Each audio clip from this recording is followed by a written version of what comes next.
God is still writing your story, and He has not even gotten to the good part yet. You cannot judge your entire life by this one season you are going through. The season will change because seasons always change. You have to understand that your present circumstances do not determine your future possibilities. Just because you are struggling today does not mean you will be struggling forever. Just because you are broke today does not mean wealth is not in your future. Just because you are lonely today does not mean love is not on its way to you. God specializes in turning situations around when you least expect it. Some of the most successful people I have ever encountered started from places you would not believe. They started from poverty, from broken homes, from situations that would have destroyed most people. But they understood something that I need you to understand today. They understood that where they started was not where they were going to finish. They refused to let their current situation define their ultimate destination. I need you to stop putting a period where God has put a comma. You are not finished yet. Your story is not over yet. There are chapters of your life that have not been written yet. Some pages are still blank, waiting for God to fill them with blessings you cannot even imagine right now. But you have to stay in the game long enough to see those pages get filled. When you look at a caterpillar, you would never guess that it is going to become a butterfly. It does not look like it. It does not act like it. It is just crawling around on the ground, doing caterpillar things. But inside that caterpillar is the potential for flight. Inside that caterpillar is the potential for transformation. And God has put that same potential inside of you. So I need you to lift your head today. I need you to stop looking at your feet and start looking at the horizon. I need you to stop focusing on where you are and start focusing on where God is taking you. Your current situation is just a stop along the way. It is not the final destination. Keep moving, keep believing, keep trusting, because God is not done with you yet. Now, I know you do not want to hear this right now, but that thing you are going through, that pain, that challenge, that obstacle, it is not there to destroy you. It is there to develop you. See, you cannot have a testimony without a test. You cannot have a message without a mess. God is building something in you that could only be built through the fire you are walking through right now. Think about gold for a moment. Gold does not come out of the ground looking like the beautiful jewelry you see in the store. It comes out mixed with dirt and impurities and all kinds of other stuff. The only way to get pure gold is to put it through the fire. The heat burns away everything that does not belong. The heat removes all the impurities. And what you are left with is something valuable. That is exactly what God is doing in your life right now. He is putting you through the fire, not to destroy you, but to purify you. He is burning away the doubt, the fear, the insecurity, the bad habits, the wrong thinking. He is removing everything that is not supposed to be part of your future. And I know it hurts. I know it is uncomfortable. I know you want it to stop. But the fire is necessary for your transformation. You have to understand that muscles do not grow without resistance. When you go to the gym and lift weights, you are literally tearing your muscles so they can grow back stronger. The resistance is what creates the growth. The struggle is what builds the strength. If everything came easily to you, you would never develop the strength you need to maintain your success. I have seen people who got things too easily and they could not handle it. They got success without the struggle and they did not know how to maintain it. They got money without the grind and they blew it all because they did not understand the value of it. God knows that if He gives you something before you are ready for it, it will destroy you instead of blessing you. So when you are going through hard times, instead of asking God why, start asking God, what? What are you trying to teach me through this? What are you trying to build in me through this? What strength are you developing in me that I am going to need later? Change your perspective on the struggle, and the struggle will change you. Every champion has to go through training. Every winner has to go through preparation. Every success story has a chapter called struggle. You are not in the struggle because God does not love you. You are in the struggle because God is preparing you for something greater than you can even imagine. Trust the process and keep pushing through because your breakthrough is coming. Fear is going to come. I am not going to lie to you and tell you that you will never be afraid. Fear is real. Fear will knock on your door every single day. But here is what you have to understand. You do not have to answer the door. You do not have to invite fear in and let it sit down at your table. Your faith, Your trust in God has to be the thing that answers when fear comes calling. See, fear and faith cannot occupy the same space at the same time. They are like oil and water. They do not mix. When you are operating in fear, you cannot operate in faith. And when you are operating in faith, fear has to take a back seat. You have to make a decision every single day about which one is going to drive and which one is going to ride in the trunk. I have had moments in my life where fear almost paralyzed me. Fear of failure, fear of rejection, fear of what people would think, fear of not being good enough. Fear had me frozen in place, unable to move forward, unable to take the steps I needed to take. And in those moments, I had to make a conscious decision to let my faith rise and take control. Fear will tell you all the reasons why you cannot do something. Fear will remind you of every time you failed. Fear will point out every weakness you have. Fear will highlight every obstacle in your path. But faith will remind you of who God is. Faith will remind you of what God has already brought you through. Faith will remind you that if God is for you, nothing can stand against you. You have to feed your faith and starve your fear. Whatever you feed grows, and whatever you starve dies. If you keep feeding your fears, they will grow bigger and bigger until they completely take over your life. But if you start feeding your faith, if you start reading the Word, if you start praying, if you start speaking life over your situation, your faith will grow until it overshadows every fear you have. Some of you have let fear run your life for way too long. You have let fear make your decisions. You have let fear keep you in relationships you should have left. You have let fear keep you in jobs that are beneath your potential. You have let fear keep you from pursuing your dreams. But I am telling you today that it is time to fire fear and hire faith. God did not give you a spirit of fear. That is not from Him. Fear comes from the enemy, because the enemy knows that if you ever truly trusted God, if you ever truly stepped out in faith, you would be unstoppable. So he sends fear to keep you paralyzed. But today, I need you to tell fear that its contract has been terminated. Faith is taking over from this point forward. You have been crying about that door that closed. You have been upset about that opportunity that did not work out. You have been heartbroken about that relationship that ended.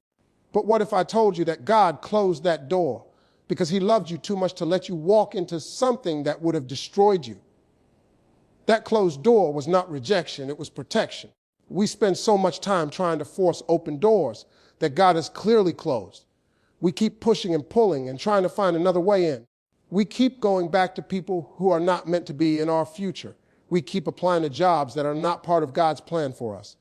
We keep trying to make things work that God has already said no to. And all we are doing is wasting time and energy. I have had doors closed in my face that hurt me deeply at the time. I have had opportunities disappear that I thought were my big break. I have had people walk out of my life that I thought I could not live without. And in those moments, I questioned God. I asked Him why. I could not understand what He was doing. But years later, I looked back and thanked Him for every single closed door. Some of those doors would have led me to destruction. Some of those opportunities would have put me in environments that were toxic for my soul. Some of those people would have drained me, used me, and left me worse than they found me. But God saw what I could not see. God knew what I did not know.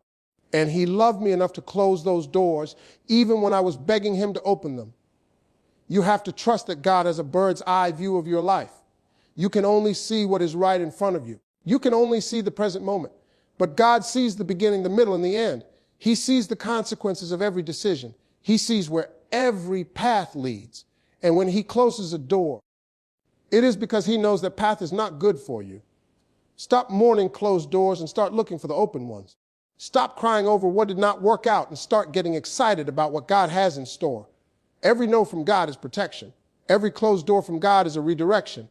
He is not denying you. He is directing you.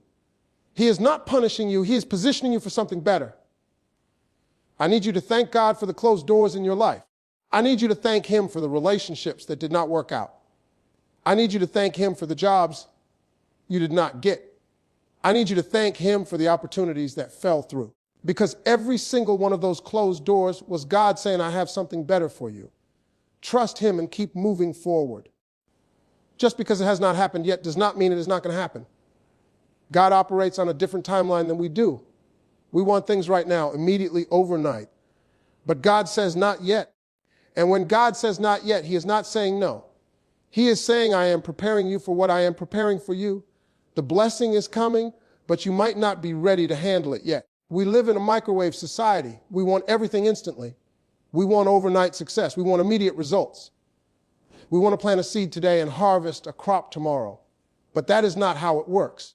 There is a process between planting and harvesting. There is a season of growth that has to happen, and you cannot rush the process. I know people who have prayed for things for years before they finally received them. I know people who believed for decades before their breakthrough came. And every single one of them will tell you that the wait was worth it. The delay was not a denial. The delay was preparation. God was getting them ready for what he was about to release into their lives. Think about a baby in the womb. That baby has to stay in there for 9 months before it is ready to come out. If that baby comes out too early, it is not fully developed. It cannot survive on its own. The organs are not ready. The lungs are not ready. The baby needs those 9 months of development. And sometimes your blessing needs time to develop too. God is not slow in keeping his promises. He is patient with you because he wants to make sure you are ready. He wants to make sure you have the character to handle the blessing. He wants to make sure you have the wisdom to manage what he is about to give you. He wants to make sure you have the maturity to maintain what he is about to release. Some of you have been praying for wealth, but you cannot even manage the little money you have now. Some of you have been praying for a spouse, but you have not dealt with your own issues yet. Some of you have been praying for promotion, but you have not been faithful with the responsibilities you already have. The delay is God working on you so you can handle what he is sending to you. So do not get discouraged by the delay. Do not give up just because it has not happened on your timeline. Keep believing, keep trusting, keep working, keep preparing. Your blessing is not denied. It is just delayed. And when it finally comes, you will understand why God made you wait. The wait will make the blessing even sweeter. That thing that keeps you up at night, that vision you have for your life, that dream that will not go away no matter how many times you try to ignore it. God put that there. He did not give you that dream to tease you. He did not show you that vision to torture you. He gave it to you because he already has the plan to bring it to pass. Your job is to trust him and keep moving. Dreams do not come from nowhere. They are planted by God. When you have a dream that will not die, when you have a vision that keeps coming back, no matter how many times life tries to kill it, that is a sign that it is from God. Because man-made dreams can be destroyed by circumstances. But God-given dreams survive everything you go through. I know people have told you that your dream is too big. I know people have told you that you are not qualified. I know people have told you that people from your background do not accomplish things like that. But those people do not know what God put inside of you. Those people do not know the potential that is lying dormant within you. Those people do not know what God has already spoken over your life. Your dream might seem impossible right now. You might look at where you are and where you want to be, and the gap might seem too wide. You might not have the resources, the connections, the education, the experience. But God did not show you the dream so you could figure out how to make it happen. He showed you the dream so you could trust him to make it happen. Every great accomplishment in history started as a dream in someone's heart. Every building you see started as an idea in someone's mind. Every invention you use started as a vision in someone's imagination. The dreamers are the ones who change the world. And God made you a dreamer for a reason. He put something inside of you that the world needs to see. Stop minimizing your dreams to make other people comfortable. Stop shrinking your vision because you are afraid of what people will think. Stop playing small when God created you to play big. Your dream is not too big. You have been thinking too small. Your dream is exactly the size it needs to be because it came from an unlimited God. I need you to dust off that dream today. I need you to pull it out of the closet where you have been hiding it. I need you to breathe life into it again because that dream is connected to your purpose. That dream is connected to your destiny. That dream is the very reason you were put on this earth. And you owe it to yourself and to God to pursue it with everything you have. Some of you are holding on to old versions of yourself that God is trying to upgrade. You are clutching on to old habits, old mindsets, old relationships, old ways of thinking that are keeping you stuck. You cannot hold on to the past with both hands and expect God to hand you your future. You have to let go so you can grab hold of what he has for you. Change is scary. I understand that. There is a comfort in the familiar, even when the familiar is not good for you. You know what to expect. You know how to navigate it. You know how to survive in it. But surviving is not the same as thriving. And God did not create you just to survive.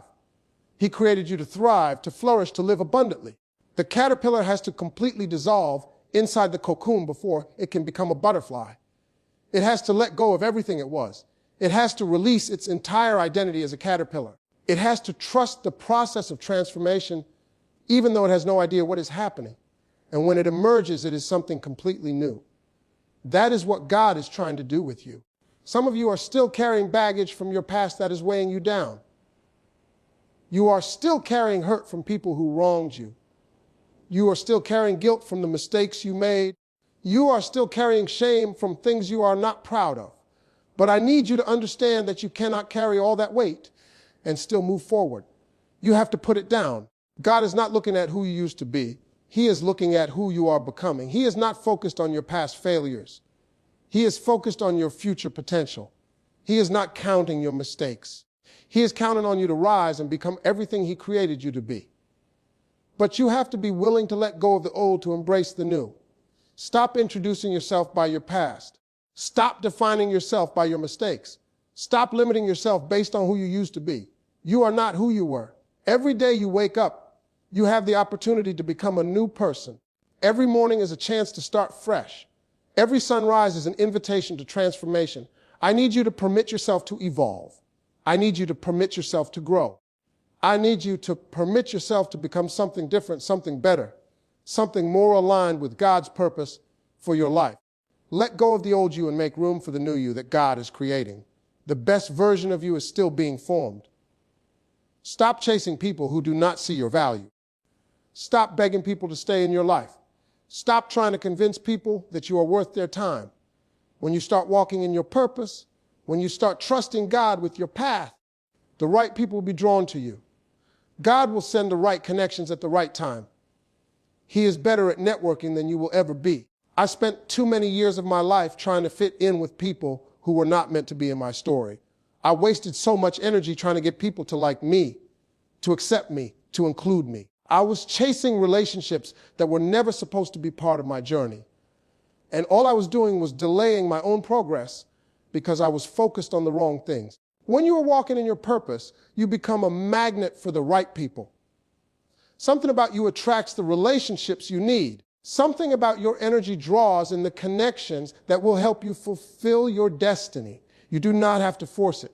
You do not have to manipulate it. You just have to be authentically you and walk in what God has called you to do. The people who are meant to be in your life will recognize you. They will see your value without you having to prove it to them. They will appreciate you without you having to convince them. They will support you without you having to beg them. And if someone does not see your worth, that is not your problem to fix. That is just a sign that they are not your people. God is strategic about who he places in your life. Every person has a purpose. Some are there for a season, some are there for a reason, and some are there for a lifetime. But you have to trust God to make those assignments. You have to trust him to bring the right people at the right time. Stop trying to do his job for him. Some relationships in your life right now are holding you back. Some people in your circle are not supposed to be there for the next chapter of your story. And I know it is hard to let go of people you have known for a long time. I know it is difficult to walk away from relationships you have invested in. But sometimes you have to love people from a distance so you can love yourself up close. Focus on your purpose and the right people will appear. Focus on becoming the best version of yourself and you will attract people who match that energy. Focus on walking in what God has called you to do, and he will send divine connections that will blow your mind. The right people are coming. Just keep walking in your purpose. God is not going to show you the whole staircase. He is going to show you one step, and he is waiting to see if you will take that step before he shows you the next one. Some of you have been praying for a breakthrough, but you have not done the thing God already told you to do. You are asking for step 10 when you have not taken step 1. Obey what he already told you and watch what happens. Obedience is the key that unlocks the doors of blessing. You can pray all you want. You can fast all you want.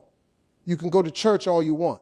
But if you are not being obedient to what God has already told you to do, you are blocking your own breakthrough.